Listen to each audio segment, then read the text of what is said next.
كتنبت الشعر وكطولو وكتعطيه العنايه. اليوم غنشارك معكم واحد الوصفه ديال تطويل الشعر، نبات الشعر وترطيب الشعر. اللي شعرو جاف، كاس ديال زريعه الكتان كنديروه في الماء غليان، كنخليوه حتى كيطلق الجيل ديالو.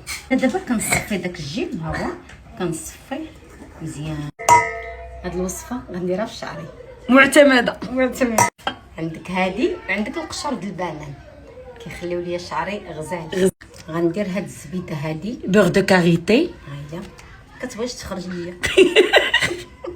قابلين عليك اخالتي ناديه، عطينا الوصفات. مع الجيل السخونه انا غير قطعتها هكا وهي راه غادي تذوب.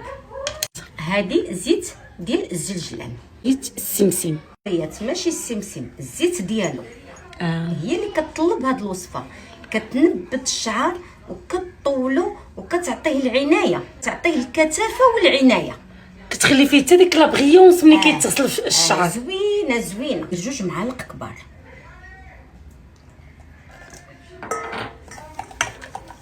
ديريها 4 سوايع 6 سوايع باتي بيها. المهم انت ولي ديما عطيها الوقت. هادشي الطبيعي كيبغي الوقت وكيبغي المداومه.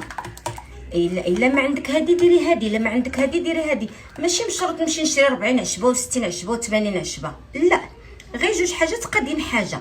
غير ما تبقيش من الماء من الغسيل بلا ما كديري والو، لا، كل مره ندير حاجه. الله يجعلني ما نرقدو غير بالزيت ونخليه ونغسل. فهمتي؟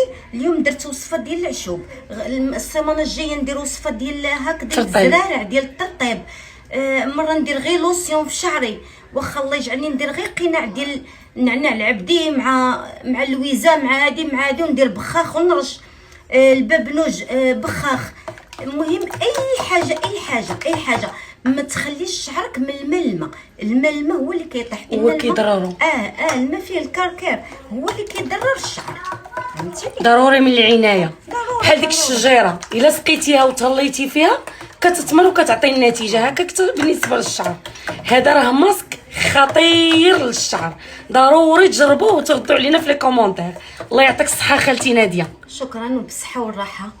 واش غنقول لكم، انا تحت الاوامر. اللي خصاتكم انا كنقرا لي كومونتير، اللي خصاتكم لكم. الله يسهل عليك خالتي ناديه. اي حاجه انا كنديرها في شعري كنشاركها معكم.